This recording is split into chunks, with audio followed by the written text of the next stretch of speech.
Get out! You're done here. Principal Raza's voice ripped through the hallway like a whip. You assaulted a student in my school. We do not tolerate violence, especially not from a teacher.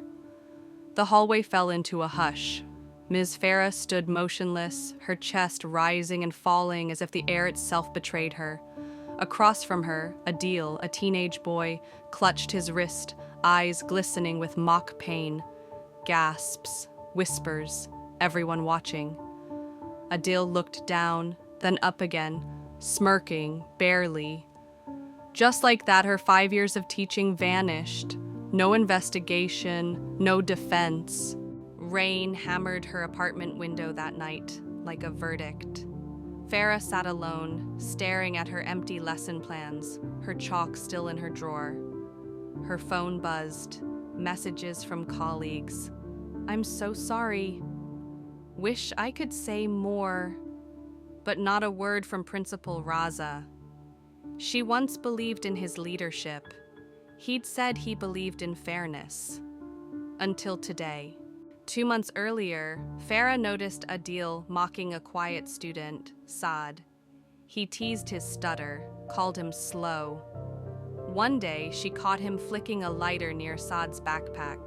Farah had reported it. Principal Raza waved it off. Boys will be boys, he said. Don't provoke his mother, she donates a lot. 2 weeks ago, Saad fled the classroom in tears. Farah found him hiding in the bathroom. Adil had cornered him again. She reported it. Again, Raza only sighed. Handle it gently. We can't afford trouble with Adil's family. She clenched her fists in the teacher's lounge, swallowing her frustration like glass. Yesterday, during art class, Adil lit a match near Saad's canvas. Saad panicked. Farah rushed in. Adil laughed. Farah yanked the lighter from his hand, grabbed his wrist. Adil yelled, "She hit me!" Other students looked up. One girl screamed. Phones recorded. Farah stood there stunned.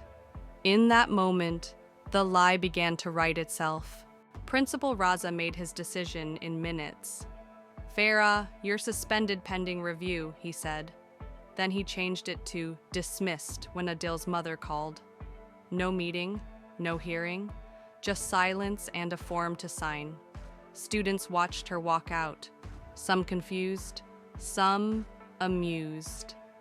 Adil stood tall, a smirk tugging at his lips. The next morning, the media arrived.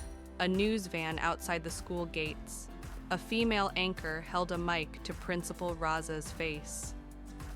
Do you have a comment about the ignored harassment reports and wrongful dismissal of your teacher, Ms. Farah? Raza froze. Behind her, Farah. Beside her, Saad's parents, 3 staff members, and a lawyer. One of them held up a USB. Play it, they said. Footage played in the school boardroom. Adil lighting matches, taunting Saad. Farah stepping in, firm, never violent.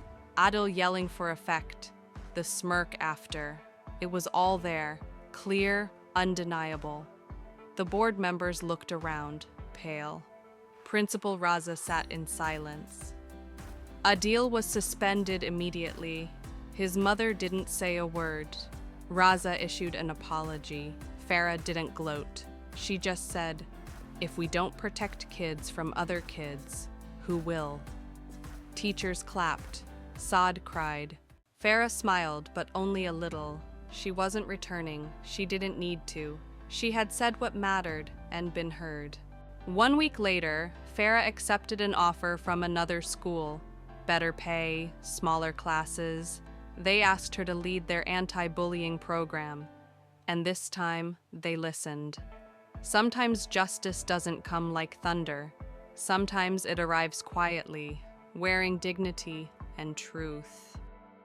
And when it does, it leaves the door open for others. If this story stirred your soul, comment below. Tell us where you're watching from. Subscribe for stories that give voice to the voiceless. You're watching The Soul Script, where silence ends and truth begins.